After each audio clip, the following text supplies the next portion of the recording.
Good morning student, कैसे हैं आप सब। उम्मीद करते हैं सभी लोग अच्छे होंगे।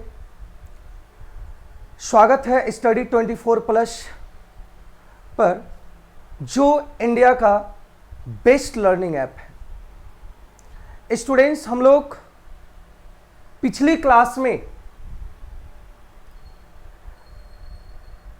फंडामेंटल थ्योरम ऑफ अर्थमेटिक, अंकगणित थ्योरम जो है ना, उसके बारे में हम लोग सीख चुके हैं, कॉन्सेप्ट को देख चुके हैं। क्या कॉन्सेप्ट था उसमें? फंडामेंटल थ्योरम ऑफ अर्थमेटिक का अंकगणित आधारभूत प्रमेय क्या है, उसमें क्या था, वो सारी बात हम लोग पिछले क्लास में, पिछले लेक्चर में सीख रखा था और देखे कि कैसे अभाज्य गुणनखंड हम निकाल सकते हैं, अभाज्य गुणनखंड कैसे निकाल सकते हैं, किस तरीके से अभाज्य गुणनखंड को निकाला जा सकता है। वह सारी बात हम लोग पिछले वाले लेक्चर में देखें और सीखे भी। आज हम उसका यूज, हम लोग अभी उदाहरण के बारे में, उदाहरण के सवाल को हम लोग देखें, उदाहरण का सॉल्यूशन देखें। आज हम लोग सीखेंगे अंकगणित आधारभूत प्रमेय का फंडामेंटल थ्योरम ऑफ अर्थमेटिक का प्रश्नावली 1.2 प्रश्नावली 1.2 के बारे में। उसका सवाल जो होगा, उसके सवाल को हम लोग अच्छे तरीके से विश्लेषण करते हुए हम लोग आगे बढ़ेंगे और इस टॉपिक को एंड करेंगे। तो देखते हैं कि ये क्या है, कौन सा सवाल इसमें है। तो तैयार हो जाएं आप लोग, किताब कॉपी और पेन लेकर बैठ जाएं वीडियो के सामने और वीडियो को स्टार्ट करें और देखें। स्टार्ट करते हैं प्रश्नावली 1.2 को और देखेंगे कौन कौन सा सवाल इस पे है और किस प्रकार का सवाल बनता है। वो सारी बात को हम लोग सीखेंगे। थ्योरम को तो हम सीख चुके हैं पिछले वीडियो में, पिछले लेक्चर में। तो प्रश्नावली 1.2 का पहला सवाल आपके स्क्रीन पर है और वह सवाल है कि निम्नलिखित संख्याओं को अभाज्य गुणनफल के रूप में व्यक्त करें।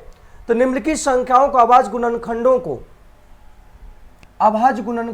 को गुणनफल के रूप में व्यक्त करें। इसका मतलब क्या हुआ कि जो अभाज्य गुणनखंड हम लोग सीखे, उसका यूज करके इस जितने भी संख्या दिया हुआ, इसका अभाज्य गुणनखंड आपको बनाना है या लिखना है। ठीक है, तो अभाज्य गुणनखंड एक बनाने का तरीका, हम लोग एक अभाज्य जो सिंपल तरीके से हम लोग सॉल्यूशन करते हैं, और दूसरा गुणनखंड वृक्ष जो होगा, हम लोग किए फैक्टर ट्री के बारे में हम लोग जो पढ़े, उस तरीके से भी हम निकाल सकते हैं। लेकिन हम लोग अभाज्य गुणनखंड के बारे में देखेंगे, अभाज्य गुणनखंड के बारे में देखें और उसी का सवाल है प्रश्नावली 1.2 का। और देखते हैं सबसे पहला सवाल कि 140 का अभाज्य गुणनखंड निकालना है। तो 140 का जब अभाज्य गुणनखंड निकालना है तो हम लोग देखेंगे कि 140 का अभाज्य गुणनखंड क्या होगा, है ना। तो अभाज्य गुणनखंड 140 का अभाज्य गुणनखंड के बारे में जानना चाहते हैं और देखते हैं इसका गुणनखंड क्या होगा। चलिए ध्यान दीजिएगा, 140 का जब अभाज्य गुणनखंड लेंगे तो इसे हम 2 से डिवाइड करेंगे। किस प्रमेय से? अंकगणित आधारभूत प्रमेय से हम लोग इसको सीखेंगे।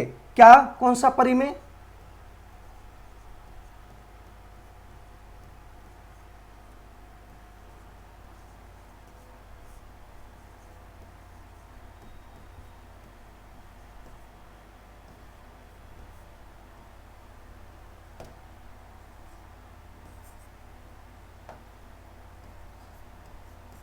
आधारभूत प्रमेय।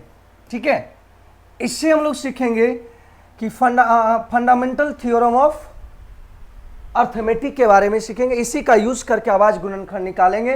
तो जब अभाज्य गुणनखंड निकालें, जब इसे 2 से डिवाइड किए तो 2 से डिवाइड करने पर देखा गया, 2 से डिवाइड जब किया गया तो ये 70 बार में डिवाइड हो गया, है ना। सबसे छोटी अभाज्य संख्या 2 है, इस कारण से सबसे पहले 2 से विभाजित करने की कोशिश करेंगे। अगर 2 से विभाजित संख्या नहीं हो तो हम नेक्स्ट अभाज्य संख्या पे जाएंगे, जो अभाज्य संख्या 2 के बाद है 3 है, फिर है ना 5 है। तो 2 से इसको जब हम डिवाइड किए, 2 से मैंने जब डिवाइड किया इसे, तो 140 को जब 2 से डिवाइड किया तो 70 आया, और फिर 2 से जब फिर 70 को हम लोग डिवाइड करेंगे, विभाजित करेंगे, क्योंकि फिर से पुनः ये 2 से विभाजित है ना, डिविजुअल है। तो 2 से जब इसे फिर से हम डिवाइड किए तो ये 35 आया, 35 दूनी 70। लेकिन अब क्या 35 आया, क्या 3 से लगेगा? 3 से नहीं लगेगा, लास्ट में 5 है, तो 5 से हम लगाने की कोशिश करते हैं, क्योंकि अभाज्य संख्या आपका 4 नहीं है, 2 3 5 7 इस तरह के। तो 5 से हम करें तो ये 70 आ गया, 5 से डिवाइड किया 70 आ गया। तो इसका अभाज्य गुणनखंड अंक गणित की आधारभूत परिमेय से इसका अभाज्य गुणनखंड जो आया,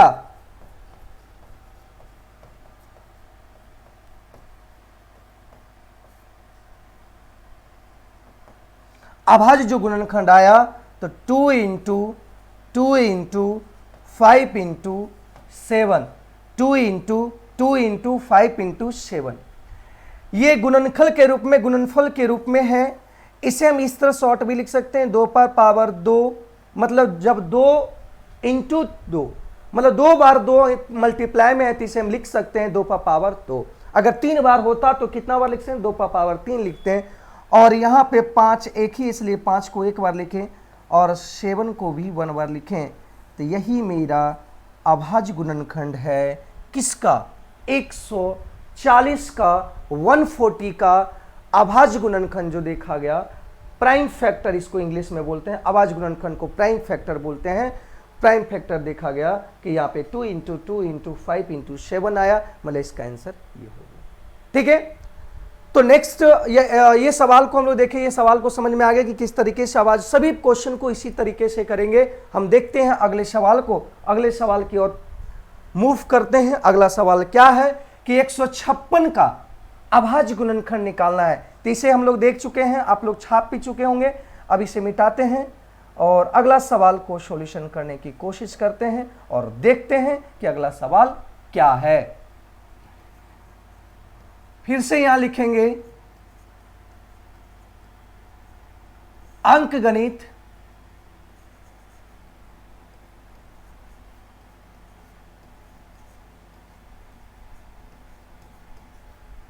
अंक गणित आधारभूत परिमेय से देखते हैं, बनाते हैं।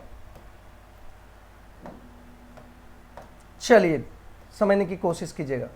अब 156 का मुझे अभाज्य गुणनखंड निकालना है और देखना है कि इसका अभाज्य गुणनखंड क्या क्या आता है, उसके बारे में समझने की कोशिश करेंगे। ठीक है, चलिए देखते हैं। तो देखिए ये इवन नंबर है, इसे 2 से सबसे पहले हम सबसे छोटी अभाज्य संख्या 2 से डिवाइड करते हैं, और जब डिवाइड करते हैं 2 से, तो 2 से डिवाइड करते हैं तो कितने बार में, कितने टर्म्स में ये डिवाइड होगा। तो देखते हैं कि 7 दूनी 14 और 1 आया 16, ये 78 बार में पूरी तरह डिवाइड हो गया 2 से, है ना। फिर जब 2 से इसे फिर से पुनः 2 से डिविजुअल होगा 78, 78। तो 2 से जब इसे डिवाइड किए तो 3 दूनी 6, ठीक है, 3 दूनी 6, और यहां पे आ गया एक 39। समझ में आ रहा है भाई लोग?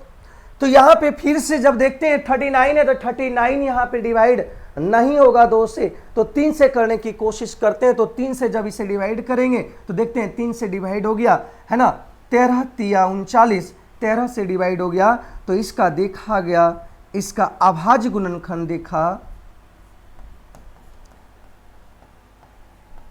जब इसका अभाज्य गुणनखंड देखे तो देखे यहाँ पे देखे तो 2 इंटू 2 इंटू 3 इंटू 13 आया मेरे दोस्त। अब इसे हम लिख सकते हैं 2 का पावर 2 इंटू 3 इंटू 13। यही मेरा अभाज्य गुणनखंड आया किसका? 156 156 का अभाज्य गुणनखंड। ये है मेरा आंसर। तो बच्चों समझ में आ गया होगा, आपके दिमाग में ये सवाल का आंसर सेट हो गया होगा, है ना। तो हम लोग आगे बढ़ते हैं फिर अगले सवाल की ओर। तो ये सवाल को हम लोग देख लिए कि इसका आंसर 2 का पावर 2 इंटू 3 इंटू 13 आया। अब आगे बढ़ते हैं, अगला सवाल का गुणनखंड, अभाज्य गुणनखंड क्या होगा उसके बारे में हम लोग जानने की कोशिश करते हैं। ठीक है, बने रहिए स्टडी 24 के साथ और मजा लीजिए मैथ्स पढ़ने का, है ना। तो फिर से हम लोग देखते हैं अगले सवाल को। ये सवाल हो गया, ये भी सवाल हो गया। अब ये सवाल के बारे में देखते हैं। तो पुनः यहां पे हम लिखेंगे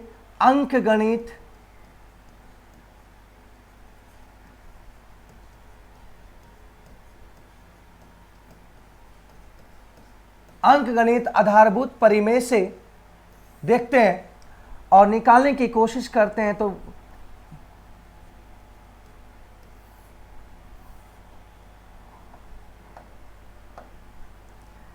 चलिए डिवाइड करते हैं। तो यहां पे देख रहे हैं कि 2 से ये डिविजुअल नहीं है, क्योंकि लास्ट में 5 और 5 लास्ट, अगर किसी संख्या का अंत 5 है तो वो 5 से ही पहले डिवाइड होगा, या 3 से देखते हैं, है ना। तो 5 से 3 से पहले डिवाइड होता है। 3 का हम जानते हैं कि कोई भी संख्या 3 से डिविजुअल होगा। कोई भी संख्या 3 से अगर डिविजुअल होगा, कैसे? अगर वह संख्या का सम कोई भी संख्या का सम अगर 3 का मल्टीपल अगर हो गया तो वह संख्या पूरी तरह 3 से डिविजुअल होगा। जैसे 3, 4, 3, है ना। फिर लिखते हैं 5। क्या ये 3 से डिविजुअल होगा?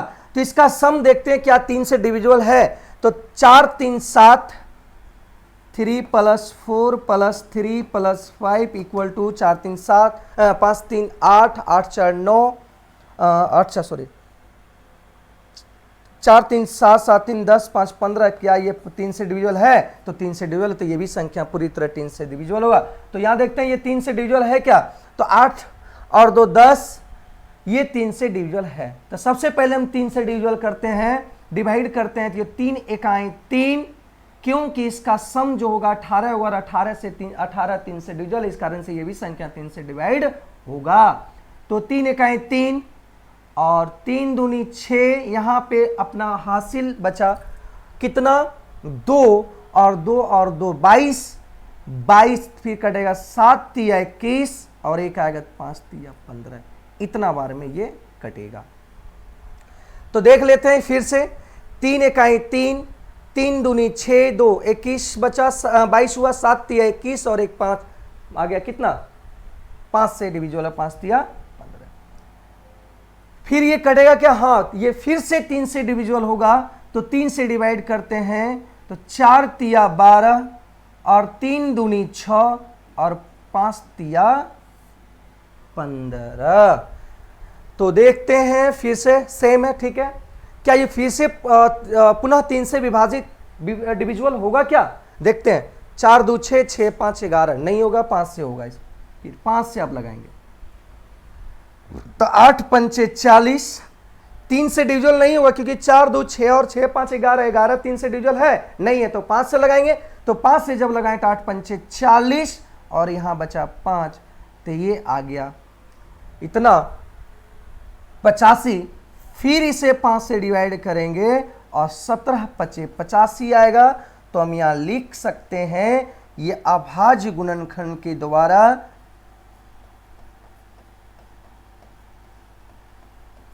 अभाज्य गुणनखंड से निकालें अभाज्य गुणनखंड को। तो यहां पे 3 × 3 × 5 × 5 × 7। इसे इस तरह से लिख सकते हैं। जब 3 दो मल्टीपल, 3 जो है 2 बार मल्टीपल है तो 3 पर पावर 2, और 5 भी 2 पर मल्टीप्लाई है तो 2 17। ठीक है, तो यहां से हम लोग देख लिए सॉल्यूशन को। दोस्त अगर कहीं काटने में दिक्कत हो, कहीं प्रॉब्लम हो तो देख लीजिएगा, है ना। एक्चुअली में ऑफलाइन में होता है क्या, स्टूडेंट सामने होता है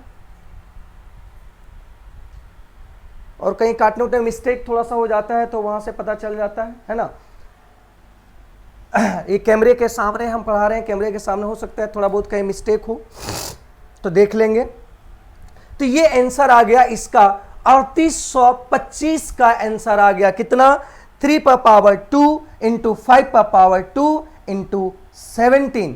तो ये सवाल, ये इसका 3825 का आ गया अभाज्य गुणनखंड मेरे भाई। अब यहां पे अगले सवाल की ओर पहुंचते हैं। ये सवाल समझ में आ गया होगा। अगला सवाल देखते हैं कि अगला सवाल क्या है। तो ये सवाल आप लोग देख चुके होंगे और समझ भी चुके होंगे। अगले सवाल की ओर बढ़ते हैं कि अगला सवाल क्या दिया हुआ है। अगला सवाल दिया हुआ है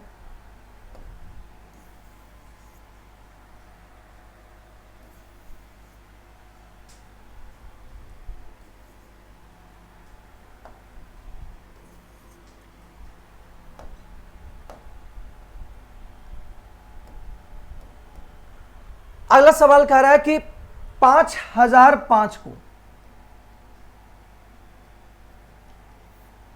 5005 का अभाज्य गुणनखंड निकालना है और उस अभाज्य गुणनखंड के गुणनफल के रूप में लिखना है।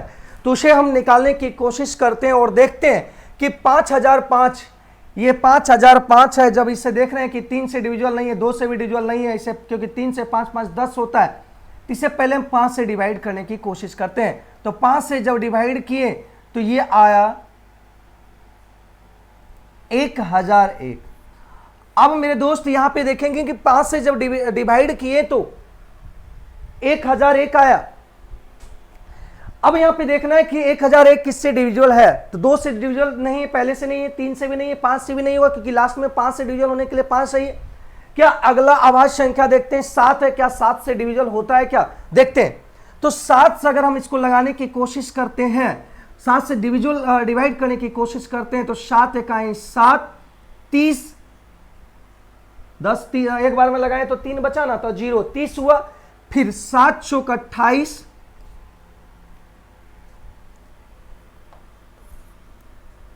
7 चौक 28, अब 2 आया तो 7 तिया 21 हो गया भाई।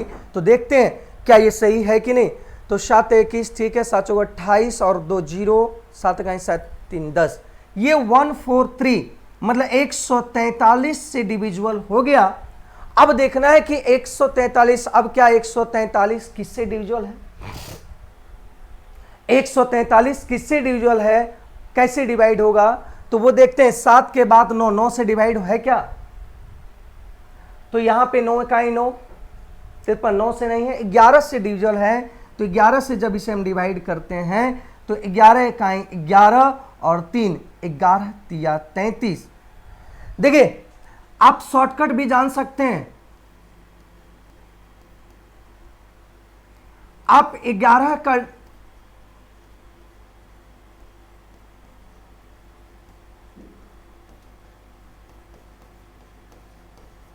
11 का विभाजिकता का नियम अगर जानने की कोशिश करेंगे तो 11 तो 3 से तो हम देखें कि कोई भी संख्या का सम, कोई भी संख्या का सम अगर 3 का मल्टीपल आ गया तो वह 3 से पूरी तरह डिविजिबल होगा।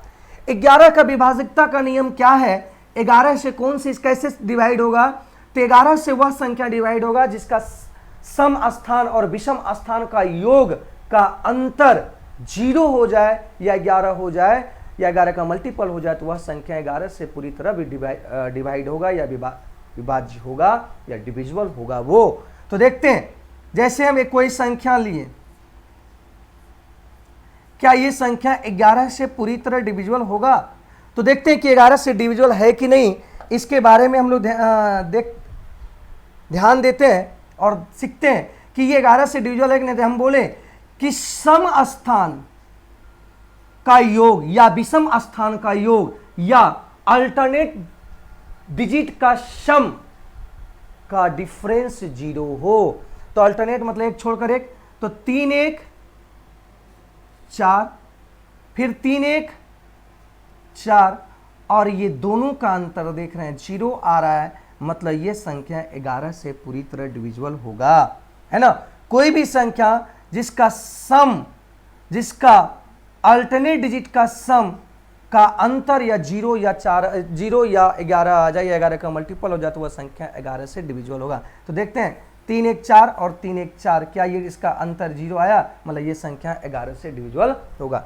तो यहां पे भी देख रहे हैं कि एक यहां पे आराम से सम स्थान देखिए आ गया कि नहीं, पहला स्थान और तीसरा स्थान 4 आया, दूसरा स्थान पे कोई कॉम्बिनेशन नहीं है तो 4 ही रहेगा। तो देखिए 4 और 4 अंतर ये आ गया, 11 से डिविजिबल होगा, क्योंकि ये दोनों का अंतर जो सम स्थान और विषम स्थान का अंतर का योग का अंतर 0 है। तो 13 से 11 से डिवाइड की, 11 ये आ गया।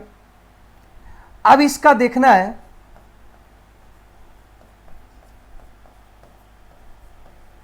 अभाज्य गुणनखंड क्या होगा, तो 5 × 7 × 11 × 13, ये आंसर आ गया किसका, ये 5005 का अभाज्य गुणनखंड आ गया, 5005 का अभाज्य गुणनखंड आ गया, और ये गुणनफल के रूप में भी व्यक्त हो गया। यही इसका आंसर है मेरे भाई। तो आगे हम लोग देखते हैं अगला सवाल क्या है। तो अगला सवाल है यहाँ पे, है ना, ये सवाल है अगला,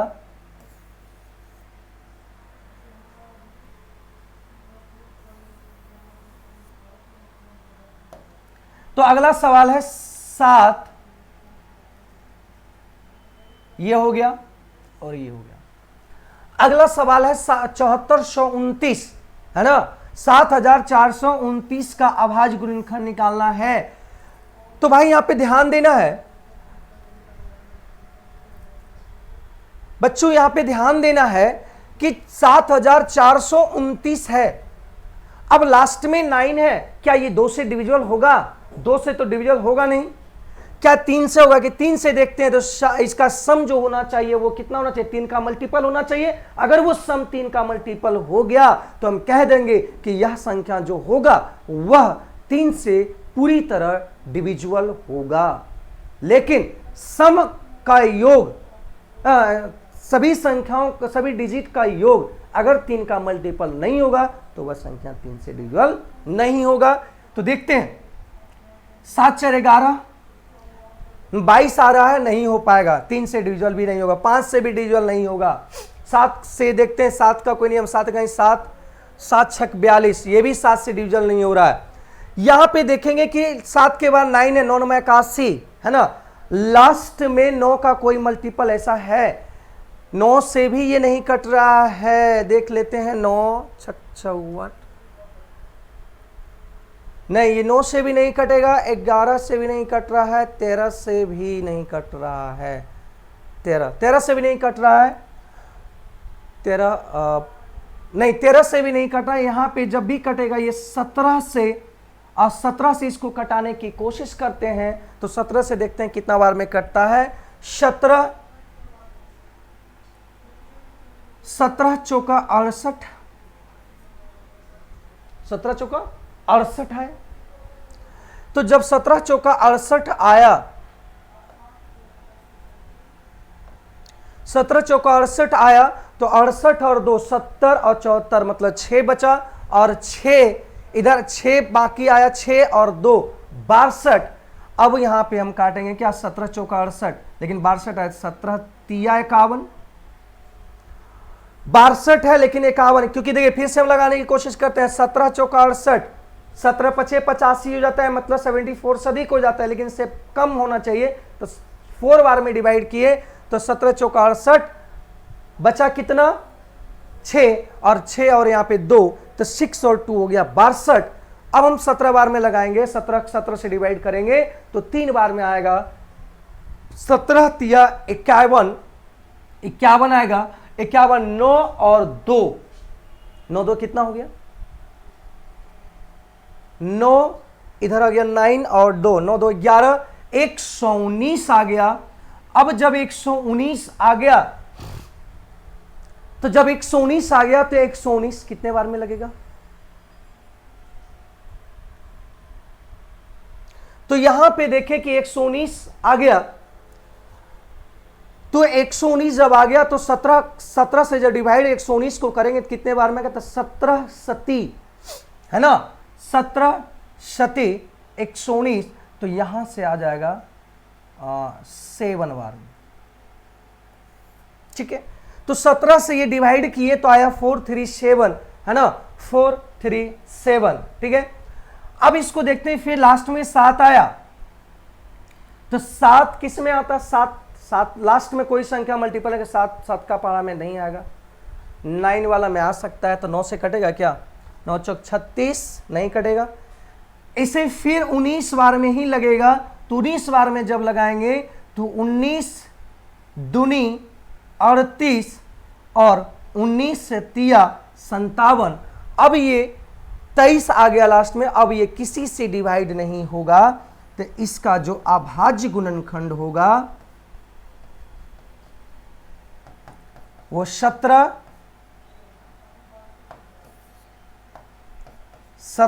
इंटू 19 इंटू 23 आंसर होगा, मतलब इस अभाज्य गुणनखंड का गुणनफल ये होगा। तो हम यहाँ पे 5 सवाल दिए थे, पांचों सवाल हम लोग देख लिए,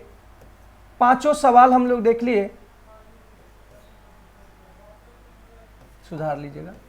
तो पांचों सवाल हम लोग देख लिए कि 5 सवाल क्या था, और सारे सवाल के बारे में हम लोग बारीकी ढंग से सीखे कि कैसे अभाज्य गुणनखंड निकाला जा सकता है, कैसे 3 का कैसे डिवाइड कर सकते हैं, डायरेक्ट 11 से डिविजन क्या हो सकता है, ये सारी बात हम लोग सीखे। अब चलते हैं प्रश्नावली 1.2 का अगला सवाल, और अगला सवाल की ओर बढ़ते हैं, और अगला सवाल क्या है और क्या कहना चाहता है उसके बारे में हम लोग देखें। यहां तो देखते हैं, कार्य पूर्णांकों के निम्नलिखित युग्मों के एचसीएफ और एलसीएम, एचसीएफ इसको बोलते हैं मोसो और एलसीएम को बोलते हैं लॉसो, लघुत्तम समावर्ती और यहां पे महत्तम समावर्तक।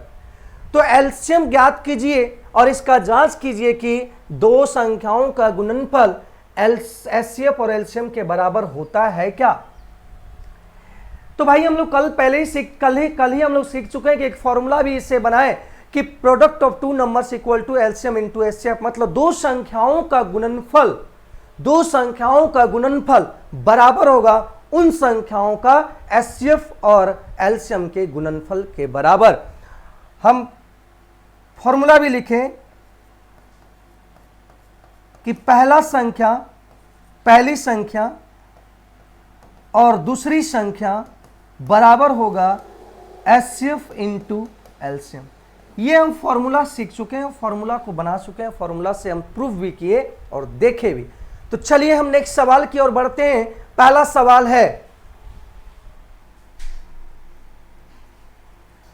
सवाल है कि 26 और 91 का पहले एचसीएफ निकालें और एलसीएम निकालें और जांच भी करें कि दोनों का गुणनफल एलसीएम और एचसीएफ के बराबर, एलसीएम और एचसीएफ के गुणनफल के बराबर होगा कि नहीं। चलिए देखते हैं। तो पहले हम 26 का निकालते हैं।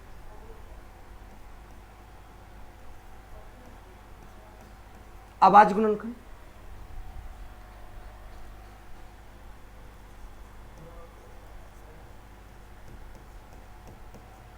अंकगणित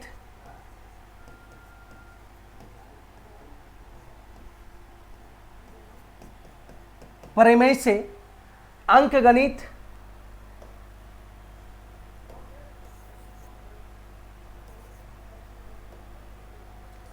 आधारभूत प्रमेय से हम लोग देखेंगे 26 और 91 का ये देखते हैं। तो 26 का जब हम अभाज्य गुणनखंड निकालते हैं तो 26 का अभाज्य गुणनखंड देखें 2 से लगा 13 बार में, मतलब एक ही बार लगा 2 इंटू 13,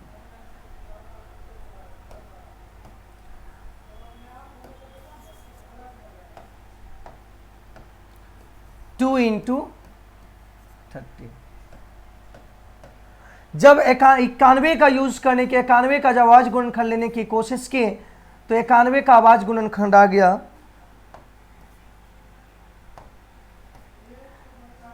तो 3 से यहां पे लगाएंगे, है ना, 3 से लगेगा क्या, नहीं लगेगा,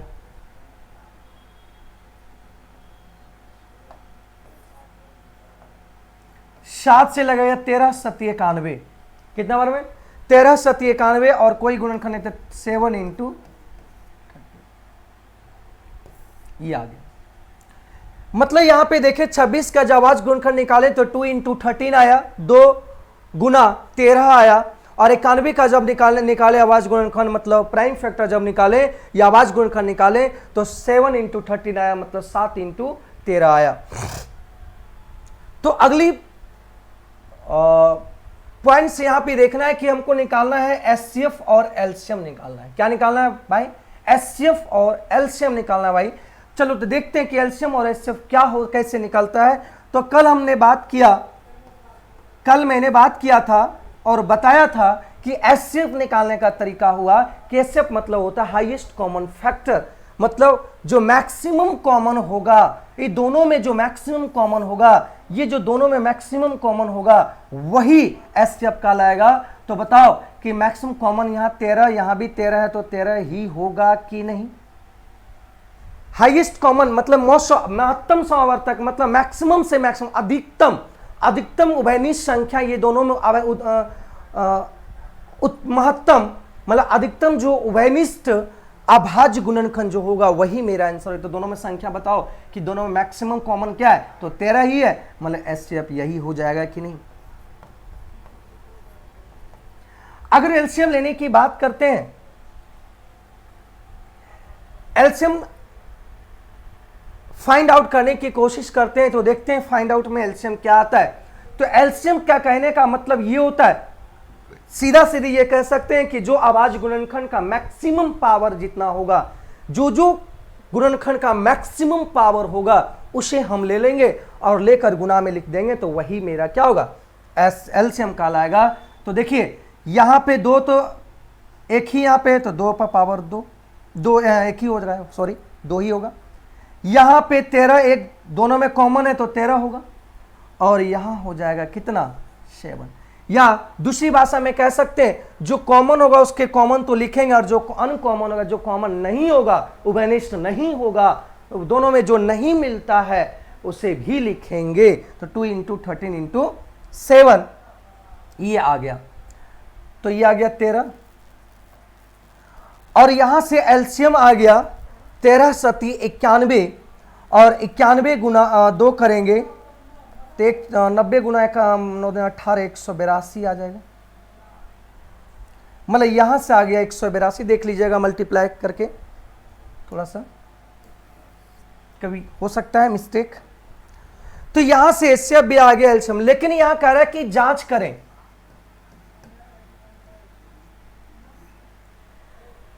यहां जांच करना है, यहां जांच भी कर रहा है कि दो संख्याओं का गुणनफल, तो दो संख्या यहां पे क्या क्या है? 26 इंटू 91,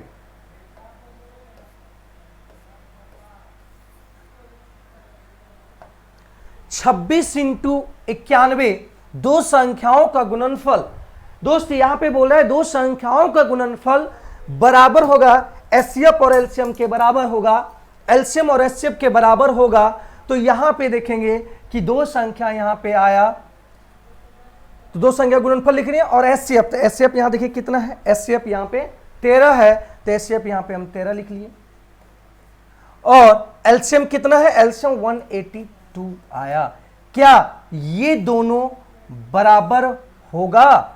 अगर ये दोनों बराबर होगा तो हम कहेंगे कि यह संख्या, ये इसका एचसीएफ और एलसीएम भी सही है। तो एक तरीके से आप ये कर सकते हैं कि इसको मल्टीप्लाई करके यहां लिख दें, है ना, इसे मल्टीप्लाई करके यहां लिख दें, या इसे हम डिवाइड करके भी देख सकते हैं कि अगर इधर 1 आ जाए,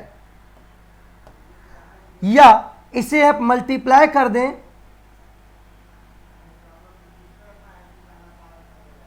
तो इसे मल्टीप्लाई करके भी देख सकते हैं, या इसे डिवाइड करके देख लें कि इधर भी 1 और इधर भी 1 आता है क्या? तो 13 सती, एक मिनट,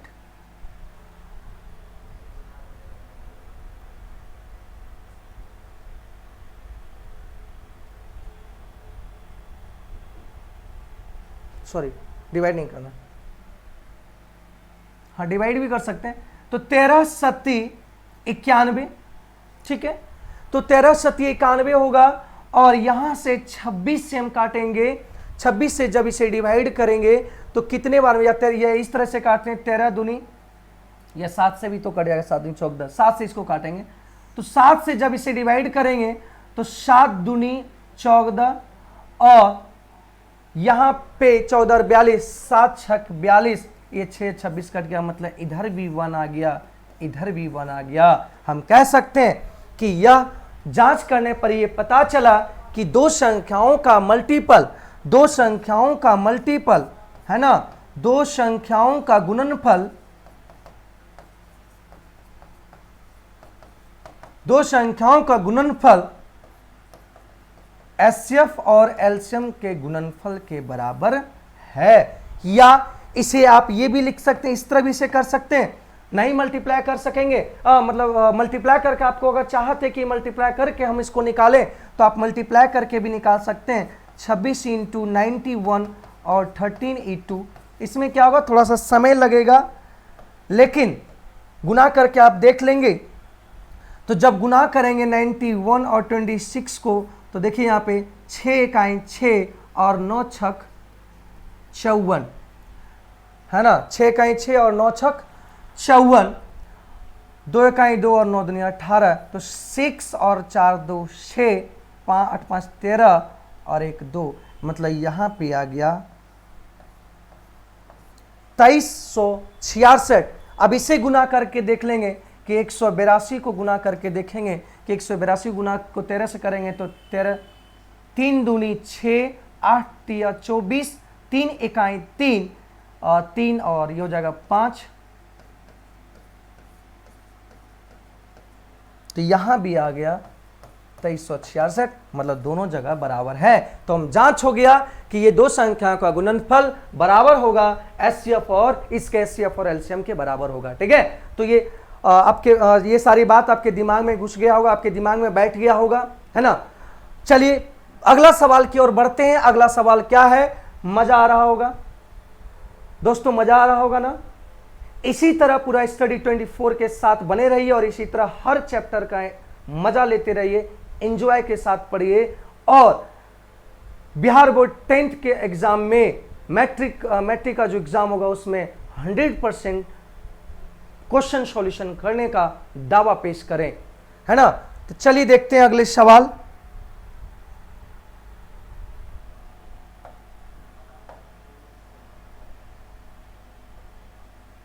तो अगला सवाल है आपका, ये सवाल हो गया। अगला सवाल है आपके स्क्रीन पे दूसरा नंबर सवाल, प्रश्नावली 1.2 का दूसरा क्वेश्चंस का दूसरा। चलिए देखते हैं क्या कहता है ये सवाल। यहीं पे यही सेम कह रहा है कि इसका एचसीएफ और एलसीएम ज्ञात करें। तो बताओ कि इसका एलसीएम और एचसीएफ ज्ञात करें, तो करते हैं। आधारभूत अंकगणित के आधारभूत परिमेय से, अंकगणित के आधारभूत परिमेय से यहां पे लिख सकते हैं।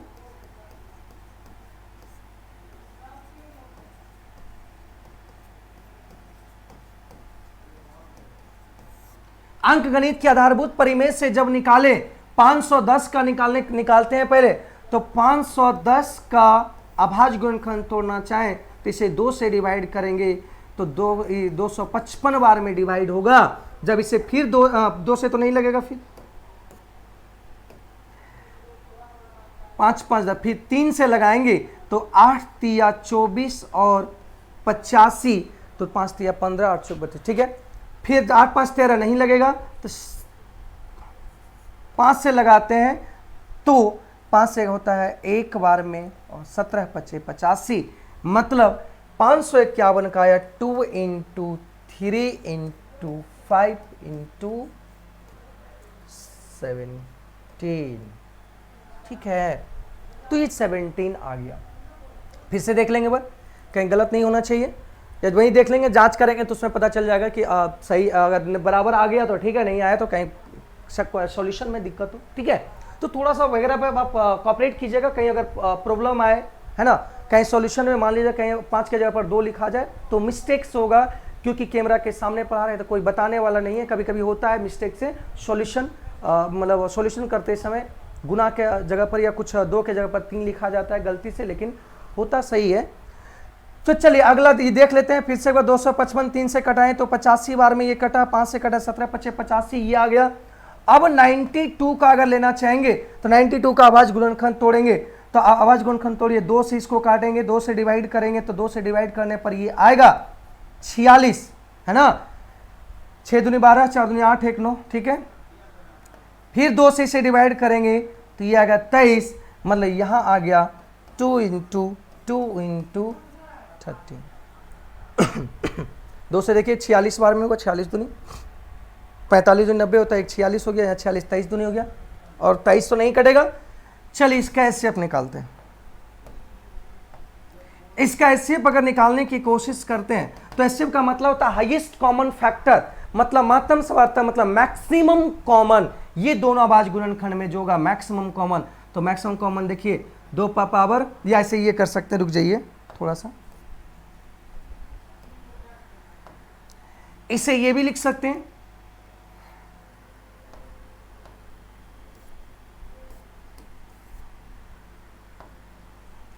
दो 2 पावर, ये तो सेम ही, यहां लिख सकते हैं 2 पावर 2 और 2 पावर 3, है ना। एक मिनट, लिखने की जरूरत नहीं है।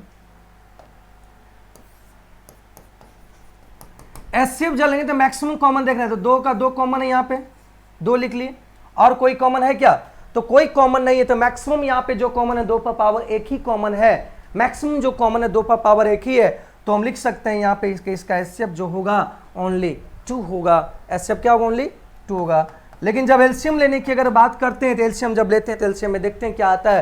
तो एलसीएम में जो कॉमन होता है तो वो तो लेते ही, जो कॉमन होता है वो तो लेते ही हैं, और जो कॉमन नहीं होता उसे भी लिखते हैं। तो 2 इंटू 3 इंटू 5 इंटू 2 ले लिए, 3 ले लिए, 5 ले लिए, 17 ले लिया, और ये ले लिया, ठीक है। ये आ गया अभाज्य गुणनखंड से ये। तो यहां से जब मल्टीप्लाई किए, आप मल्टीप्लाई कर भी सकते हैं और नहीं भी कर सकते हैं, डायरेक्ट आप यही संख्या को लिख सकते हैं। तो देखते हैं थोड़ा सा, 3 दूनी 6,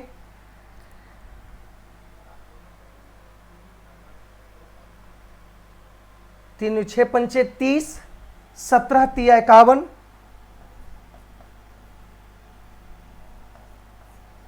है ना। सब देखिए यहाँ 3 दूनी 6, 6 पंचे 30 और 17 3 51, 51 और 0, ये हो गया। तो यहाँ से हम निकालेंगे 0, 3 इकाई 3, 5 3 15, 0 2 इकाई 2, 5 दूनी 10। तो ये आ गया, ये आ गया। लेकिन हमें जांच करना है कि product of two numbers, product of two numbers, तो नंबर यहां पे 510 इंटू ये है, और यहां पे है 2 इंटू। तो चलिए देखते हैं, इसको जब मल्टीप्लाई करते हैं, यहां से ये देख लिए,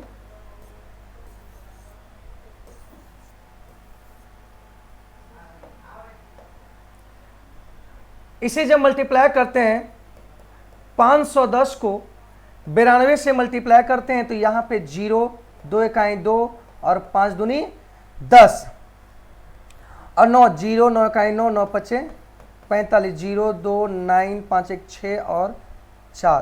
तो यहां आ गया 46,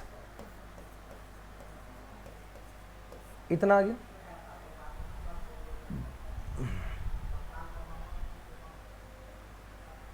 कहीं गलती है, मिस्टेक हुआ है कहीं, 510 कहीं ना बना रहे थे।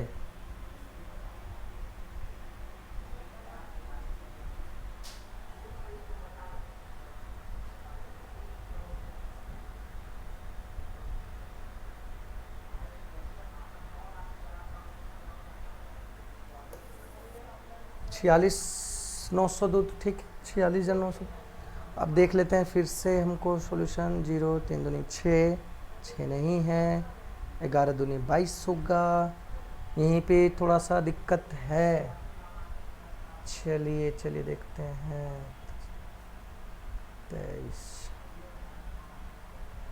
17 25 85, 5 तिया 15, 15 दूनी 30, 17 तिया 51, 510, 2300 का, ठीक है। 2 आ गया तो कॉमन के बदले में 2 लिखें। 3 5 17 और एक और 2 लिखना भूल गए थे, इस 2 को लिखना भूल गए थे, इस 2 को लिखना भूल गए थे हम लोग। तो इस 2 को हम लोग लिख लेते हैं, यहाँ पे लिख लेते हैं। इस 2 को लिखना हम लोग भूल गए थे, है ना। फिर से देख लेते हैं इसको, बस यहाँ ओनली 2 मल्टीप्लाई कर देंगे, बस आ जाएगा। तो यहाँ पे हम जब ओनली 2 मल्टीप्लाई कर देंगे तो यहाँ हो जाएगा 0, 3 दूनी 6, 7 दूनी 14 और 2 इकाई 2, 1 3 और 2 इकाई 2। तो यहाँ आ जाएगा, यहाँ आ जाएगा 23 4 6 0।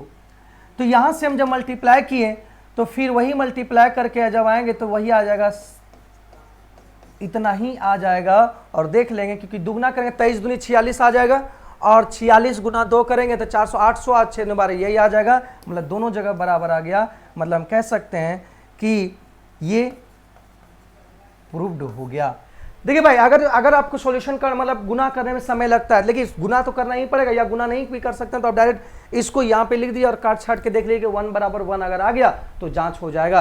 अगर 1 बराबर 1 आ गया तो आपको जल्दी में अगर करना है तो 1 बराबर 1 मतलब ये जो पॉइंट्स है यहाँ पे और 2 आया और इस पूरे अभाज्य गुणनखंड को यहीं लिख दीजिए और काट के देख लीजिए दोनों तरफ। अगर ये 1 और 1 बराबर आ गया मतलब जांच हो गया कि ये सही है, ठीक है। लेकिन अगर मल्टीप्लाई करके करना चाहते हैं तो मल्टीप्लाई करके ये कर सकते हैं, ठीक है। यहाँ 2 छूट गया था तो फिर से जो जब देखे सॉल्यूशन तो गलत था यहाँ पे, फिर देखे हो गया, ठीक है। तो ये सारी बात आपको समझ में आ गया होगा। लास्ट सवाल है इसका 2 का।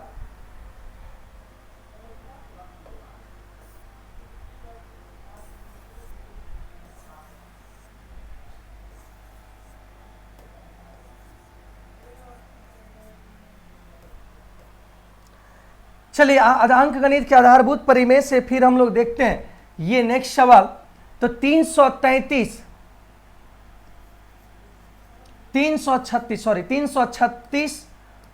और 54 का अभाज्य गुणनखंड निकालेंगे। तो 333 का अभाज्य गुणनखंड आप लोग निकालना सीख गए होंगे। फास्ट अब निकालते हैं। 2 पर यहाँ 2 से डिवाइड करेंगे तो 16 दूनी 32 और ये 8 68 168 बार में, है ना। 2 इकाई 2, यहाँ 13 6 दूनी 12 18 ये आ गया। फिर 2 से काटेंगे तो ये 84 बार में लगेगा। फिर 2 से जब डिवाइड करेंगे तो ये आ जाएगा 42 बार में, है ना। देख लीजिएगा, ये 2 से फिर लगाएंगे तो 21 दूनी 42 और यहाँ 3 से लगाएंगे तो 7 या 21, मतलब 2 इंटू 2 इंटू 2 इंटू 2 इंटू 3।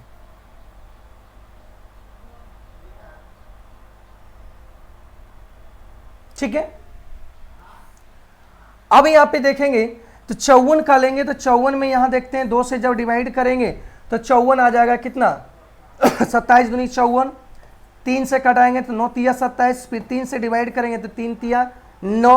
इसका आ गया 2 इंटू 3 इंटू 3 इंटू, क्योंकि सीख चुके हैं तो हम लोग थोड़ा फास्ट चल सकते हैं, फास्ट कर सकते हैं कि अभाज्य गुणनखंड क्या था, वो सारी बात हम लोग पिछले लेक्चर में सीखे और इसमें भी सीखे, है ना। तो 54 यहाँ पे 2 यहाँ पे लेना अगर चाहेंगे सबसे पहले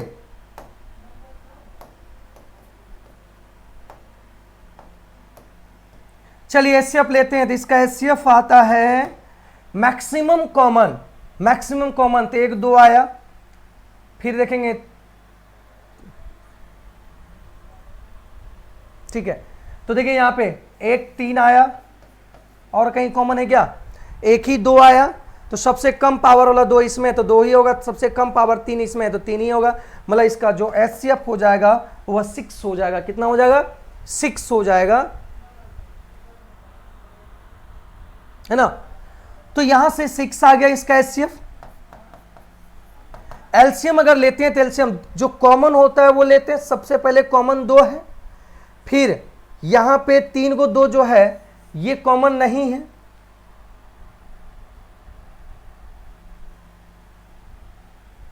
है ना।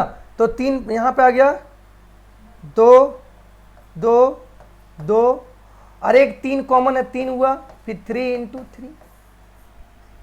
या तो इसको इस तरीके से लिख भी सकते हैं कि 2 पर 2 या 3 पर पावर 3 और यहां आ जाएगा 2 पर पावर 4 इंटू 3 पर पावर 1। तो एलसीएम लेने का मकसद हुआ, एलसीएम एचसीएफ होता है कि मिनिमम जो पावर होगा, जिसका मिनिमम पावर होगा, तो मिनिमम पावर कॉमन होगा। तो देखिए 2 पर पावर 1 और 3 पर पावर 1 लिख लिए 6।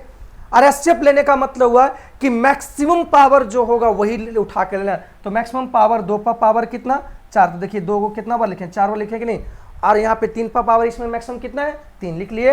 तो यहाँ पे देखे गुना करते हैं, 3 तिया 9, 3 तिया 9 हो गया, और ये 16, 16 तिया 48,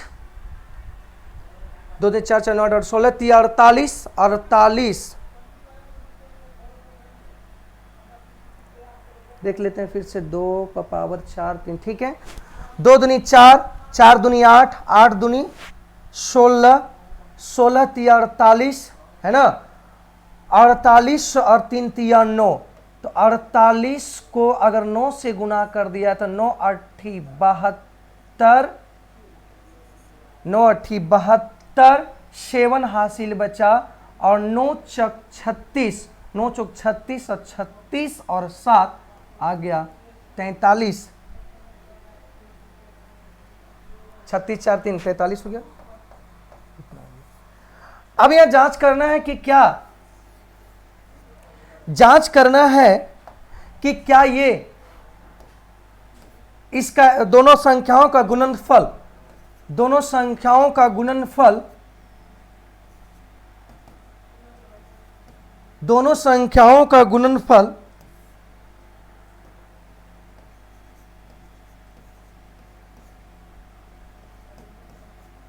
इसके एचसीएफ और एलसीएम के बराबर आता है कि नहीं, 6 इंटू 432।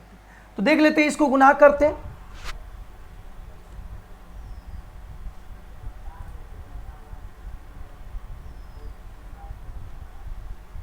कहीं गलती है, 1 2 3 4 और 7 है यहाँ पे, सॉरी 7 है यहाँ पे। देखिए 336 का निकालें तो 2 पर पावर 4, 2 पर पावर 4 इंटू 7 इंटू 3 है ना। तो यहाँ गलती हो गया, सुधार लेते हैं।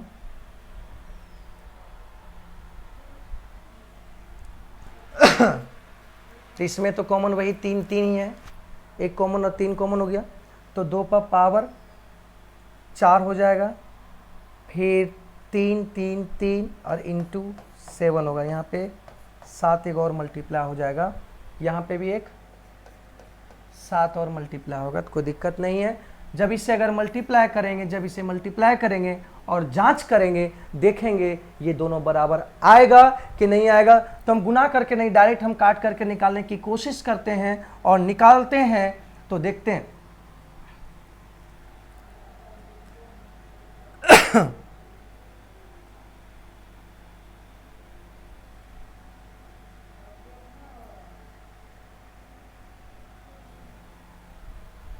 या गुना ही कर लेते हैं, देखते हैं।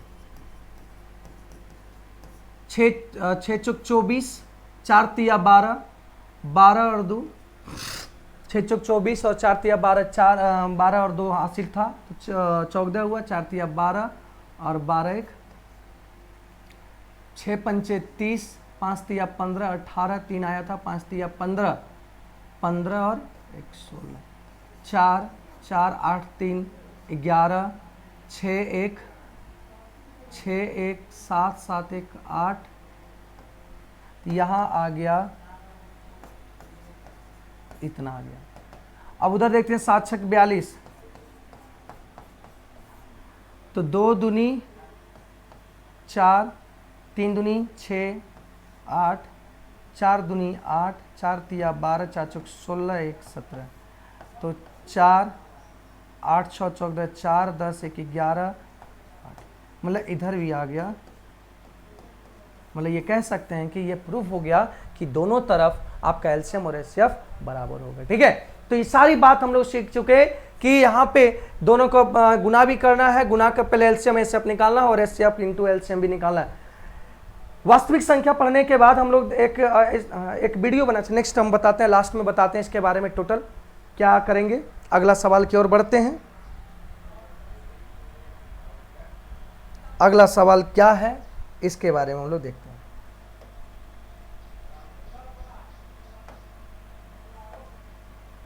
यहां कह रहा है कि आवाज गुणनखंड द्वारा निम्नलिखित पूर्णांकों का एचसीएफ और एलसीएम ज्ञात करें। तो कोई दिक्कत नहीं, आवाज गुणनखंड के द्वारा विधि द्वारा निकालेंगे तो विधि द्वारा इसका एचसीएफ निकालते हैं। तो सबसे पहले हम देखें 12 का जब फैक्टर अगर लेने की कोशिश करेंगे, 12 का फैक्टर लेंगे तो 12 को तोड़ेंगे, है ना, 2 इंटू 3, क्योंकि जब हम 12 को लेते हैं तो 12 को हम इसको करते हैं तो 2 से कटा 6, फिर 2 से कटा 3, ये आ गया 2 इंटू 3।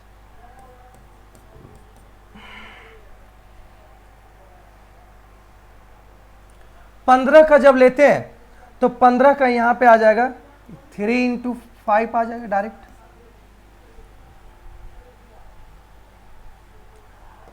फिर 21 का अगर लेते हैं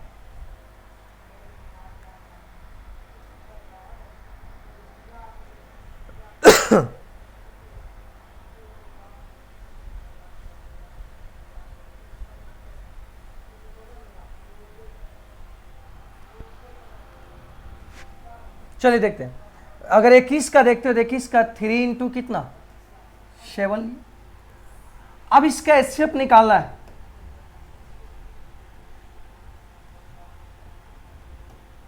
एचसीएफ जब निकालना है तो देखेंगे कि मैक्सिमम तीनों में कॉमन क्या है, एचसीएफ हाईएस्ट कॉमन फैक्टर, मतलब इसमें देखेंगे कि मैक्सिमम इसमें कॉमन क्या है, तीनों में मैक्सिमम कॉमन क्या है। तो तीनों में कॉमन रहना चाहिए। देखिए तीनों में कॉमन आपका ये 3, इसमें भी ये 3, इसमें भी 3, इसमें, ये नहीं कि अगर ये दोनों में कॉमन है तो उसको ले लेंगे, वो नहीं कर सकते। तीनों में सेम कॉमन होना चाहिए। अगर 3 यहां है तो 3 यहां भी 3 होगा, तभी एचसीएफ होगा 3। अगर यहां 3 ओनली है, 3 नहीं होगा तो इसका कोई एचसीएफ, इसका 1 हो जाएगा। लेकिन यहां पे 3 3 3 कॉमन है तो यहां पे इसका एचसीएफ हो जाएगा 3। और कोई कॉमन है नहीं है तो नहीं होगा, बस 3 ही इसका एचसीएफ हो जाएगा। एलसीएम की अगर बात करें तो एलसीएम जब निकालेंगे तो एलसीएम में देखेंगे कि कॉमन वाला वर्ड तो लेंगे ही, या ये कह लो कि हाईएस्ट पावर वाला, हाईएस्ट पावर, या ये कह लो कि हाईएस्ट पावर हम ले सकते हैं। तो 3 का पावर हाईएस्ट 1 ही है।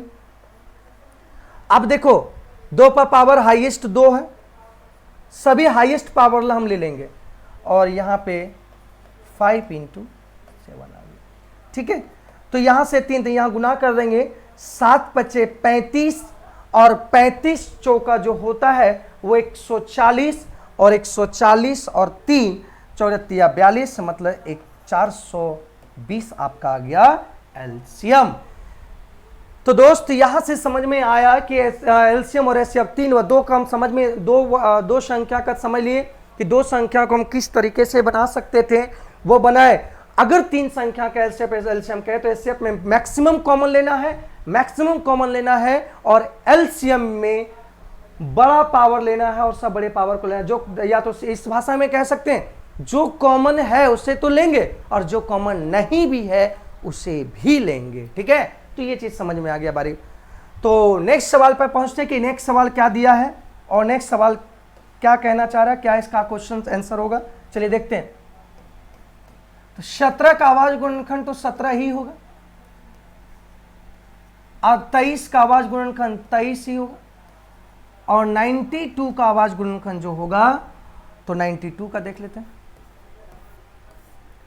2 से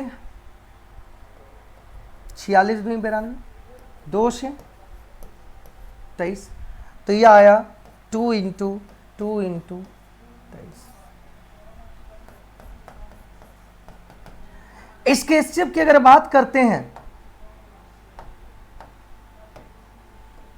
इसका एचसीएफ की अगर बात करते हैं तो बताइए कि यहां पे 17 है, यहां पे 23 है और यहां भी 23 है। बताइए लेकिन इन तीनों में कोई कॉमन है, ये तीनों में कोई कॉमन है, ये तीनों में कोई कॉमन नहीं है। कॉमन कहने का मतलब उभयनिष्ठ, दोनों में मिलना, कोई कॉमन नहीं है।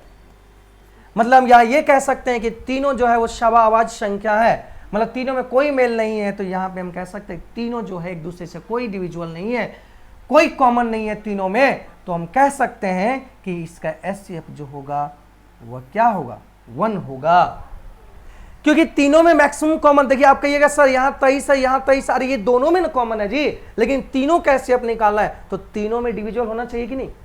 तो तीनों में यहाँ पे जहाँ 17 है, हम इसको 17 को 17 से डिवाइड कर ले। बताओ 17 से कभी भी 23 से डिवाइड कर सकते हैं? नहीं कर सकते। 17 से कभी 92 डिवाइड कर सकते हैं? नहीं कर सकते। अगर एचसीएफ मान ली 23 मान लेते हैं कि ये दोनों में कॉमन 23 है, मतलब एचसीएफ 23 है, तो देखेंगे क्या 23 से ये कटेगा? नहीं कटेगा।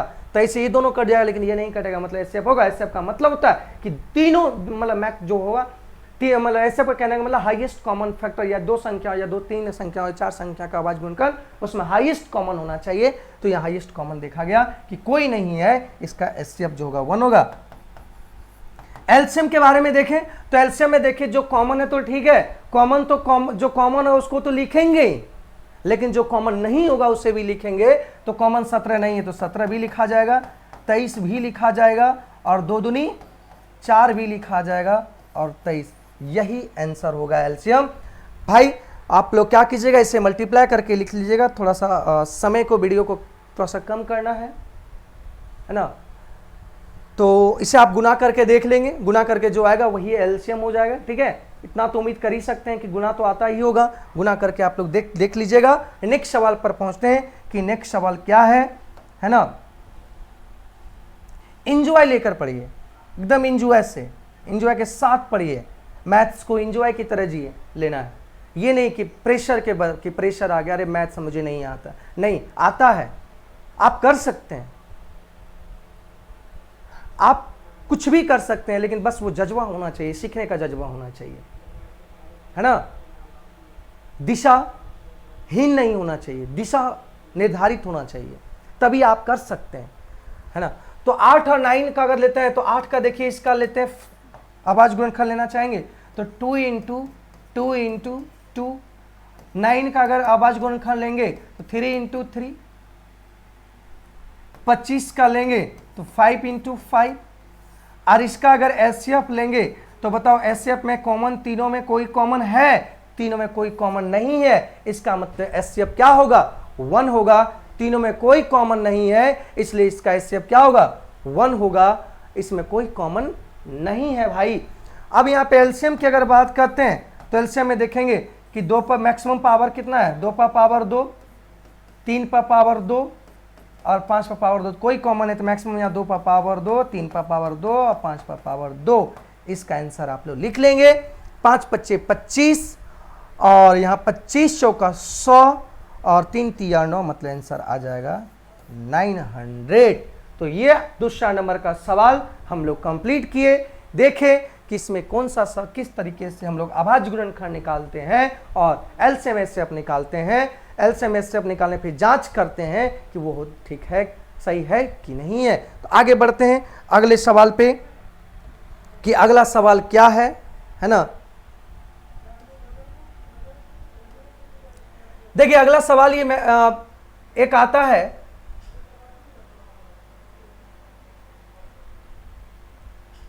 ओ 4 नंबर का यहां से सवाल है, थोड़ा सा स्पेस नहीं है इसमें, समझाना था।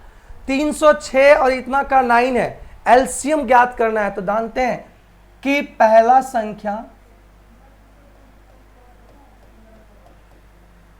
गुना पहली संख्या गुना दूसरी संख्या एचसीएफ इंटू एलसीएम। तो पहली संख्या यहां पे 306 और दूसरा संख्या 675 और इसका एचसीएफ दिया हुआ है 9 और एलसीएम निकाला है, तो एलसीएम के जगह पर एक्स में। बहुत इंपॉर्टेंट सवाल है यह सवाल, एकदम बीबीआई लिख लो। एग्जाम में 100% आने की गारंटी संभव है कि 100% ये आ सकता है। तो यहां से 2 नंबर का मतलब इसको पहली संख्या इंटू दूसरी संख्या equal to HCF into LCM, तो एक्स एलसीएम ही निकालना, तो एलसीएम के बदले एक्स मान लिए। अब 9 से इसे जब डिवाइड करेंगे तो 9 से ये कट जाएगा, तो 9 से कटने का देखिए यहाँ पे कैसे कटेगा, तो 9 तिया 27, 9 तिया 27 और 36, 9 चौक 36, तो यहां आ जाएगा भाई 34 इंटू ये x का वैल्यू आ जाएगा। अब गुना कर लेंगे और देख लेंगे, x का वैल्यू निकाल लेंगे। ये बेहतरीन सवाल है, पूछे जाने वाला सवाल है। कभी क्या होगा कि यहां पे पहली संख्या इंटू दूसरी संख्या इक्वल टू, फॉर्मूला हम लोग प्रूफ भी किए, कहां से आया वो चीज भी देखें। ये इधर 2 दिया, इधर 2 दिया है, तो किसी एक का, किसी 3 का वैल्यू दिया रहेगा और दूसरा पूछेगा। जैसे मान लिया जाए कि ये संख्या नोन है, ये संख्या दिया हुआ है x, ये भी संख्या दिया हुआ है y और एलसीएम भी दिया हुआ है z, तो एलसीएम एचसीएफ ज्ञात करना है तो एचसीएफ यहाँ लिख देंगे, दोनों का छट के निकाल लेंगे। या कभी कभी क्या होता है कि दो संख्याओं का गुणनफल दे देगा x और एलसीएम दे देगा y, तो एचसीएफ निकालना है, या एचसीएफ दे देगा एलसीएम निकालना है। तो प्रोडक्ट ऑफ टू नंबर से दो संख्या को गुणनफल तो x दिया हुआ है, तो हमको एक संख्या तो चाहिए नहीं कि गुणनफल यहाँ चाहिए, तो गुणनफल तो ऑलरेडी दिया हुआ है, तो यहां से भी हम एचसीएफ में निकाल सकते। कोई 3 वैल्यू दिया रहेगा, चौथा कहेगा निकाले। कभी पहली संख्या दिया रहेगा, दूसरी संख्या ज्ञात करने के लिए बोलेगा और एचसीएफ एलसीएम दिया रहेगा। कभी दोनों एलसीएम एचसीएफ दिया रहेगा और पहली संख्या दूसरी संख्या दिया रहेगा, पहली संख्या ज्ञात करना। पहली संख्या और दूसरी संख्या का गुणनफल दिया रहेगा, एचसीएफ भी दिया रहेगा, एलसीएम कभी निकालने का देगा। तो मतलब ये चारों में कोई 3 वर्ड दिया रहेगा, चौथा आपको निकालना है, बस उसके चौथे के जगह पर जो निकाला है उसके जगह पर x मान लेंगे और निकाल देंगे, ठीक है। और जो जो भी पहली संख्या दे उसके सामने वैल्यू को पुट कर देंगे, ठीक है। तो चलिए अब बढ़ते हैं अगला। देखिए ये भी हम सवाल को आप लोग डिस्कशन कर चुके थे उदाहरण में, पिछले वीडियो में, पिछले लेक्चर में हम मतलब इसका एग्जाम्पल भी हम देख चुके हैं कि जांच करेंगे क्या किसी प्राकृतिक संख्या n के लिए 6 पर पावर n का इकाई अंक क्या शून्य हो सकता है। यहां यह कह रहा है कि कोई 6 पर पावर n है, कोई 6 पर पावर n है, n एक प्राकृतिक संख्या है, n एक प्राकृतिक संख्या मतलब 1 2 3 4 5 dot dot dot dot dot. यहां कह रहा है कि 6 पर पावर n है और n कह रहा है प्राकृतिक संख्या क्या। हम अगर n पर पावर 1 लेना चाहेंगे, जांच करते हैं, n पर पावर अगर 1 लेंगे तो ये 6 आएगा। अगर n पर पावर 2 लेते हैं तो ये 36 आएगा। अगर ये 6 पर पावर 3 लेते हैं 216 आ जाएगा। मतलब यहां पे अगर कुछ भी लेना पावर जाएंगे तो लास्ट में ये संख्या हमेशा 6 ही रहेगा, लास्ट में हमेशा 6 रहेगी। 6 पर पावर कुछ भी दे देंगे, 1 2 3 4 5 इन्फिनाइट भी, या अपने आप को भी पावर पे बिठा लेंगे तो वो हमेशा 6 ही आएगा, इकाई अंक हमेशा 6 आएगा, 6 का अलावा कुछ नहीं आ सकता। वो देख सकते हैं, जांच भी कर सकते हैं। 6 पर पावर 3 देखें तो 6 पर पावर 3 आया 216। 6 पर पावर अगर 4 देखें तो 6 पर पावर 4, इसमें भी 6 गुना करें 6 चक 36, मतलब यूनिट डिजिट हमेशा 6 आते रहेगा। अर्थात हम कह सकते हैं कि यहां शून्य कभी नहीं आ सकता। क्यों शून्य नहीं आ सकता? क्योंकि n प्राकृतिक संख्या और 6 पर कोई भी पावर अगर डाल दें तो वो लास्ट में इकाई अंक 6 ही होगा। अगर जीरो लाना है, अगर इसके इकाई अंक में जीरो लाना है तो इसके मल्टीपल में क्या होना चाहिए? 5 होना चाहिए, क्योंकि कोई इवन संख्या में अगर कोई 5 गुना हो जाता है तो वह संख्या का अंत में, वह संख्या के अंत में जीरो आता है। तो यहां से देखेंगे यदि सॉल्यूशन में यदि किसी n के लिए संख्या 6 पर पावर n शून्य पर समाप्त होगी तो इसका मतलब वह 5 से डिविजल होना चाहिए। 5 से जब तक डिविजल 5 इसमें नहीं मौजूद होगा तब तक वो जीरो नहीं आ सकता। अर्थात 6 पर पावर n का अभाज्य गुणनखंड में संख्या 5 आनी चाहिए। मतलब इस 6 पर पावर n के जो संख्या दिया हुआ इसमें अर्थात क्या आना चाहिए? 5 आना चाहिए इसके फैक्टर में, इसके अभाज्य गुणनखंड में 5 आए, लेकिन 5 नहीं है। इस कारण से हम कह सकते हैं कि ये जीरो नहीं होगा। जैसे यह संभव नहीं है क्योंकि 6 पर पावर n इक्वल टू 2 पर पावर n इंटू 3 पर पावर n, हम ये लिख सकते हैं।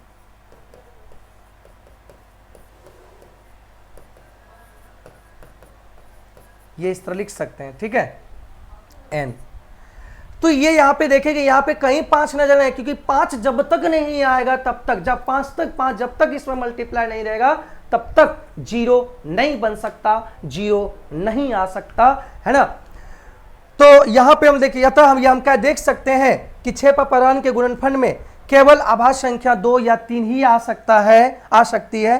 तो गणित के आधारभूत परिमेय के अनुसार 6 पावर n के गुणनफल में गुणनखंड में संख्या 2 या 3 के अतिरिक्त अन्य कोई गुणनखंड नहीं है, मतलब एक 5 आना चाहिए जो नहीं है। तो इस कारण से हम कह सकते हैं कि 6 पावर n का इकाई अंक कभी भी 0 नहीं आ सकता, वो हमेशा आएगा तो वो 6 ही आएगा। मेरे दोस्त, ये समझ में आ गया होगा। स्टडी 24 के साथ एकदम जुड़े रहिए, कॉपी कलम और बुक लेकर, और मैथ्स को एंजॉय की तरह पढ़िए, एंजॉय लेते ही पढ़िए, ठीक है। तो चलिए देखते हैं अगले सवाल। ये सवाल हम लोग क्लियर हो गया।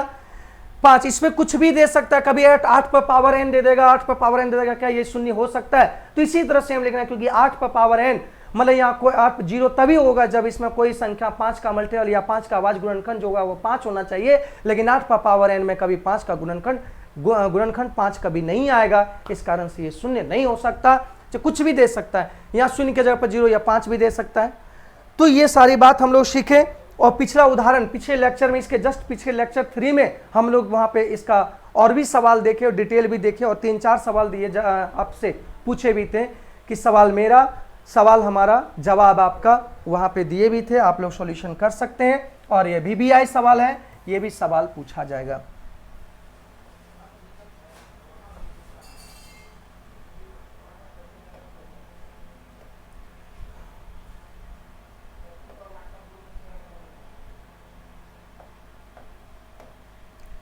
चलिए अगला देखते हैं। व्याख्या कीजिए कि ये और ये भाज्य संख्या क्यों। तो चलिए, माना कि a बराबर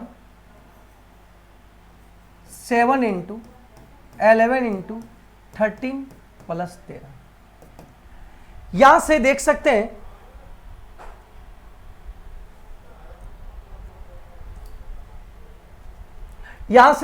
हैं कि यहां पे अगर हम 13 लेते हैं, दोनों देखें, यहां पे देखिए, यहां पे 13 गुना में और यहां पे भी 13, तो 13 तीनों दोनों में कॉमन ले सकते हैं कि यहां बच जाएगा 7 इंटू 11 इंटू 1, और यहां पे भी 1 आ जाएगा, क्योंकि प्लस में है तो प्लस में हम 13 कॉमन ले सकते हैं। जैसे हम कह दें कि x y z और x और k है, तो यहां से हम x कॉमन ले सकते हैं कि नहीं, तो y z प्लस k लिख सकते हैं। तो उसी तरह वो संख्या दिया हुआ,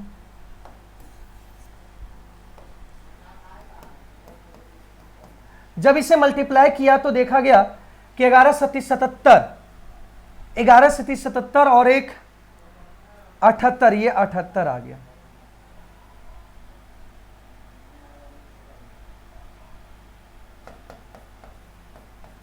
और 78 का अभाज्य गुणनखंड अगर निकालेंगे तो 78 का आ गया 2 से अगर काटेंगे तो 3 दूनी 6, 39, 13 3 39, है ना। 30 का आ गया 2 इंटू 3 इंटू 13। देखिए, ये 78 जब ये 13 से गुना होगा तो हम कह सकते हैं कि a जो होगा वो भाज्य संख्या, ए हम कह सकते हैं कि ये भाज्य संख्या है।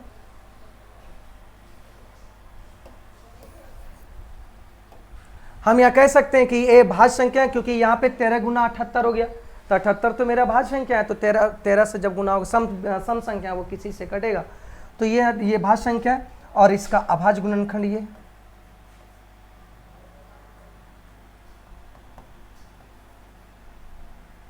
इसलिए a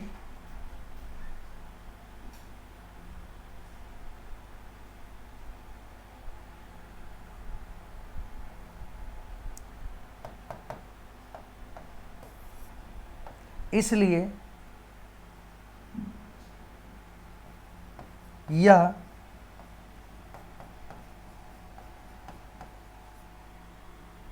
अभाज्य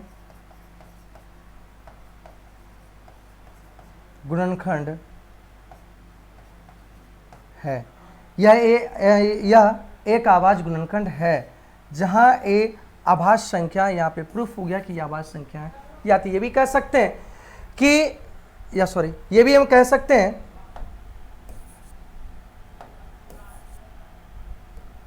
हम ये भी कह सकते हैं कि जब ये फैक्टराइजेशन हुआ, जब ये फैक्टर में टूटा, तो फैक्टर में आभाज्य गुणनखंड में टूटा, तो हम कह सकते हैं कि आभाज्य गुणनखंड में टूटा, इसका मतलब ये भाज्य संख्या है। क्योंकि भाज्य, कोई आभाज्य संख्या का, कोई भी आभाज्य संख्या का अभाज्य गुणनखंड नहीं हो सकता। जैसे अभाज्य गुणनखंड 17, क्या 17 का अभाज्य संख्या ये कभी गुणनखंड हो सकता है? 5 कभी इसका अभाज्य गुणनखंड हो सकता है? नहीं, अभाज्य संख्या का अभाज्य गुणनखंड नहीं होता।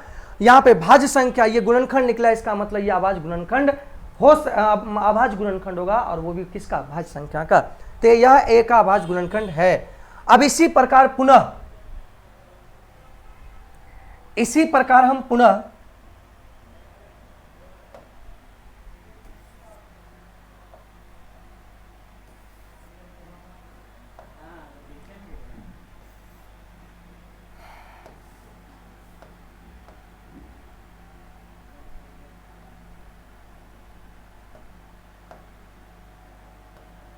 इसी प्रकार हम कह सकते हैं पुनः b बराबर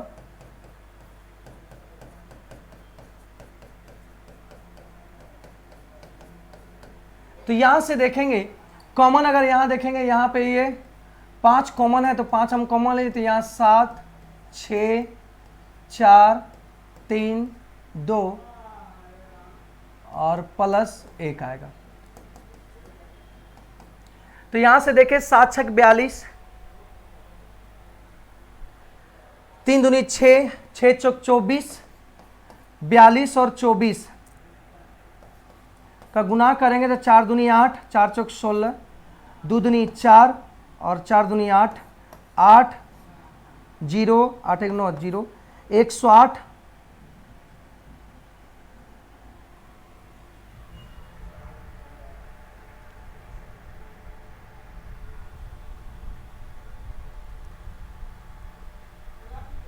देख लीजिए कहीं गलती तो नहीं हुआ ना।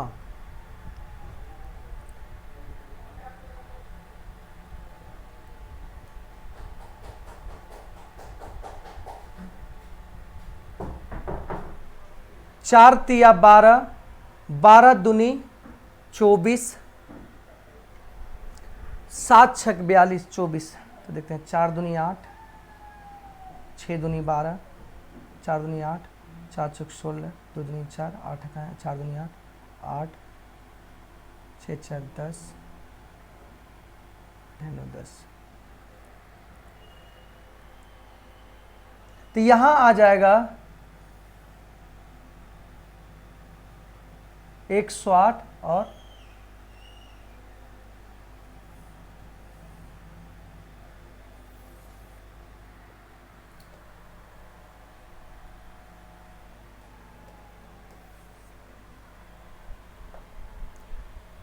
देख लीजिएगा 7 6 5 4 3 2 1। अगर फिर से एक बार देखने की कोशिश करते हैं कि 7 से हम कॉमन लिए, 5 हम जब कॉमन लिए तो 5 कॉमन लिए, तो यहाँ 7 into 6 into 4 into 3 into 2 into 1, ठीक है। और वहाँ से हम 5 लिए तो यहाँ बच गया प्लस, ठीक है। तो 7 छक 42, 42 दूनी 84, 42 दूनी 84, 4 तिया 12, 4 दूनी 8, 12 चौक 48, 12 ठी 96, 12 ठी 4 दूनी 8, 8 दूनी 16,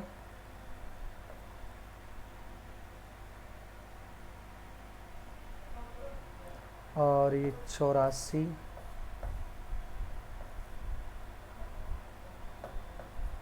ठीक, ये यहां पे जब आया तो ये एक संख्या है, मान ली 9 1 10 कुछ भी, या किसी से कटे, 7 से कटे, है ना, हो सकता है 7 से कट जाए, 2 29 28 29 13 से कटे, कुछ भी से कटे, मतलब यहां पे देख रहे हैं कि ये एक फैक्टर तो 5 आ गया और एक 109 आ गया।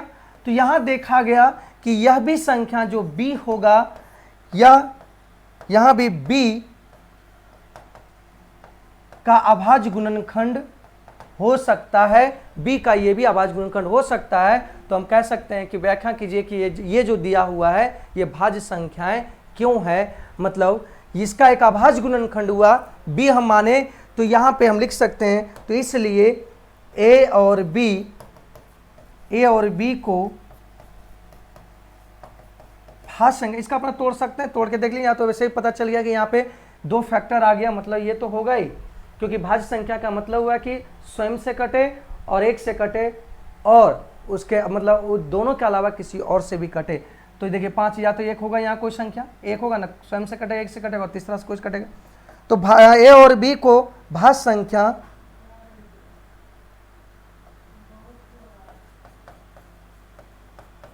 कह सकते हैं। क्यों कह सकते हैं कि क्योंकि यह जो होगा इसका अभाज्य गुणनखंड a और b का अभाज्य गुणनखंड ज्ञात होता है मेरे दोस्त। तो इसको देखिए, है ना, लास्ट सवाल बचा हुआ है, इसको पहले एक बार देख लीजिए, थोड़ा सा पानी पी लेते हैं।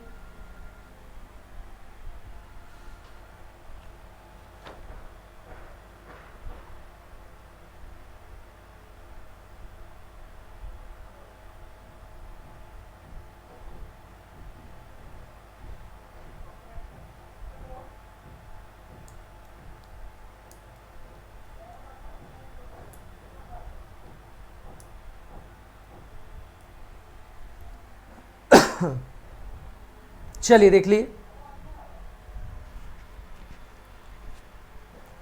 ठीक है। तो ये सारी बात हम लोग सीखे, देखे, है ना।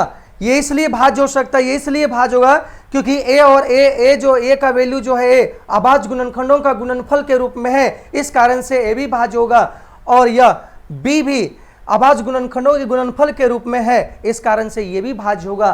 तो हम कह देंगे कि a और b दोनों संख्या भाज्य होगा। चलिए नेक्स्ट सवाल देखेंगे, और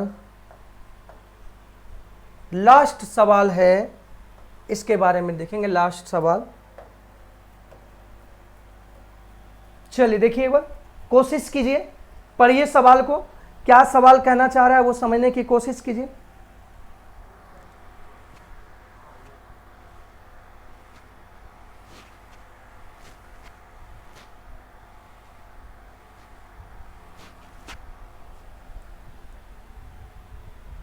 तो यहां कह रहा है कि किसी खेल के मैदान के चारों ओर एक वृत्ताकार पथ है, ठीक है। यहां पे कह रहा है कि एक वृत्ताकार पथ, वृत्ताकार पथ का मतलब तो एक सर्कल है ना, सर्कल, वृत्त टाइप का, वृत्त ना, सर्कल टाइप, गोलाकार, सॉरी गोलाकार नहीं होगा, वृत्ताकार है। तो यहां कह रहा है कि किसी खेल के मैदान के चारों ओर एक वृत्ताकार पथ डाला हुआ, मतलब ये एक मैदान है, इसके चारों ओर एक पथ है, चारों ओर एक पथ है, पथ बना हुआ। कह रहे कि इस मैदान का एक चक्कर लगाने में सोनिया का 18 मिनट लगते हैं। तो यहां कह रहा है कि जब यहां से एक मान लेते हैं एक पॉइंट्स को,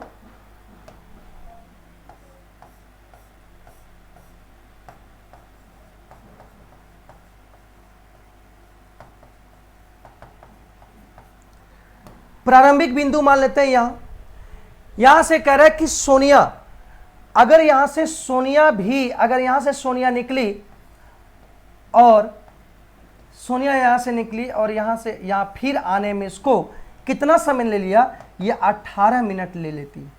कितना मिनट? 18 मिनट। और जबकि इसी मैदान का एक चक्कर लगाने में रवि, फिर कह रहा है कि इसी मैदान को रवि 12 मिनट में तय करता है। तो कह रहा है कि मान लीजिए कि वो दोनों एक ही समय पर चलना आरंभ करता और एक ही दिशा में चलते हैं, तो कितने समय बाद वह पुनः प्रारंभिक स्थान पर मिलेंगे। तो यहां देख लेंगे सॉल्यूशन।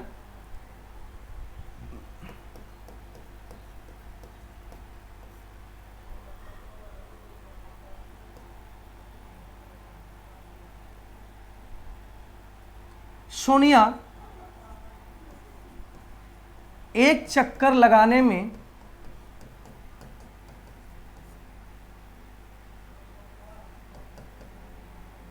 लिया गया समय, सोनिया द्वारा लिया गया समय, तो समय लिया गया तो कितना, 18 मिनट। अब रवि इसी पथ को एक चक्कर लगाने में लिया समय, तो लिया समय कितना, 18 मिनट, और इधर हो गया कितना, इसका डॉट डॉट का मतलब था सेम चीज, रवि सोनिया की जगह पर रवि हो जाएगा और वही चीज होगा। तो सोनिया द्वारा एक चक्कर लगाने में लिया समय, तो एक लिया समय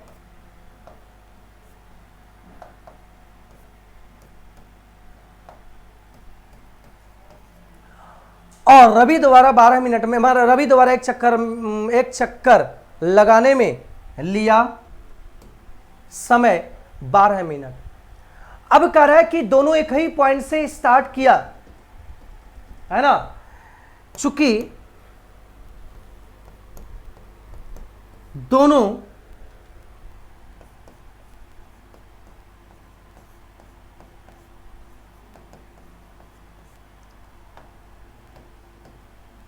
एक ही बिंदु से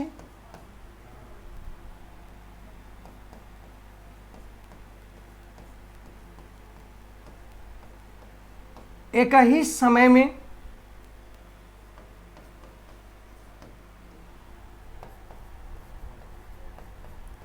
एक ही दिशा में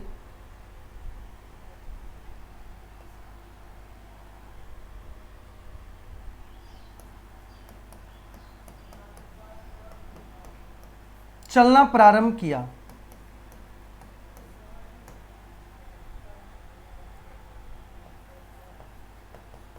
अर्थात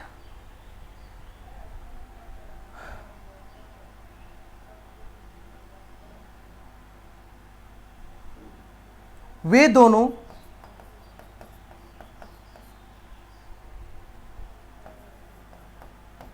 अगली बार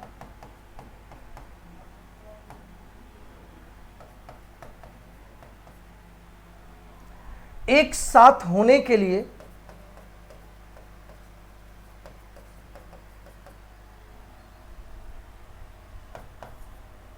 अठारह मिनट और 12 मिनट का 18 और 12 मिनट के एलसीएम पर मिलेगा। दोनों एक ही दिशा, एक ही बिंदु से एक ही समय में एक ही दिशा में चलना प्रारंभ किया, अर्थात वे दोनों अगली बार एक साथ मिलने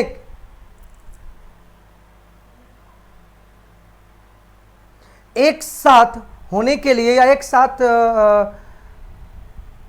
पुनः मिलने के लिए, पुनः क्या कर रहे हैं, कितने समय बाद वह पुनः प्रारंभिक स्थान पर मिले, तो एक साथ पुनः प्रारंभिक स्थान पर मिलने के लिए, पुनः प्रारंभिक स्थान पर मिलने के लिए, अर्थात मिलने